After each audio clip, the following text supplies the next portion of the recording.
before his wild screams shook stadiums, before AC/DC became a global powerhouse. Bon Scott was just a dreamer, a man chasing the raw energy of rock and roll. Behind his rebellious grin and whiskey-soaked charm, there was deep admiration for the artists who lit his fire. These weren't rivals. They were idols, inspirations. Today we uncover the 5 singers Bon Scott truly loved, the voices that helped shape one of rock's greatest legends. 5. Little Richard Bon Scott once called Little Richard the original rock screamer. Before Bon ever stepped on stage, Little Richard's wild energy and fearless vocals were already tearing the world apart. Bon admired how Richard performed with total abandon, screaming, sweating, and never holding back. He once said in an old interview, "If you're not giving it all, you're not giving enough. That's what I learned from Little Richard."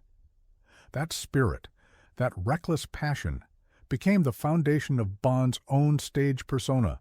4. Steve Marriott, Small Faces, Humble Pie. Bon Scott had enormous respect for Steve Marriott, the frontman of Small Faces and Humble Pie.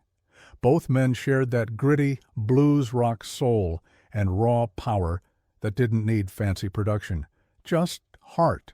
Bon loved how Marriott could switch from soft, soulful singing to full-blown rock aggression in a heartbeat.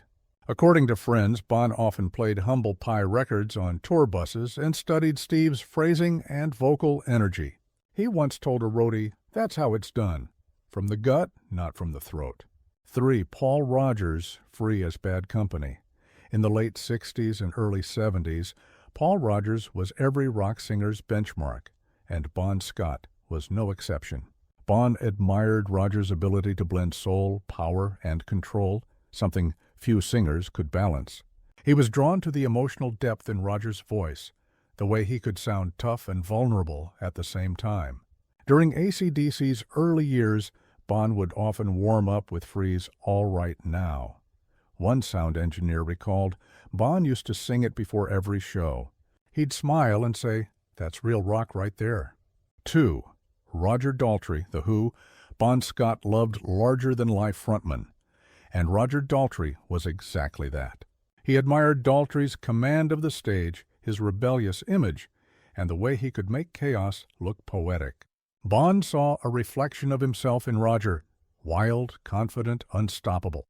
In the early days of AC/DC, Bon reportedly studied old The Who performances to learn how Daltrey handled massive crowds.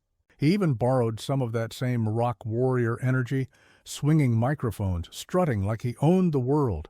It wasn't imitation, it was inspiration.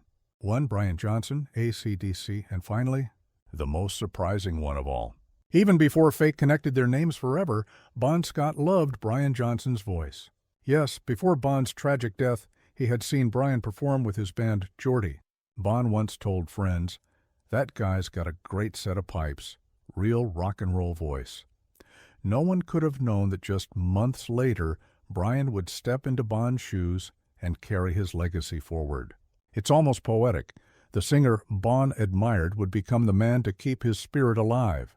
Please don't forget to subscribe and hit the bell icon.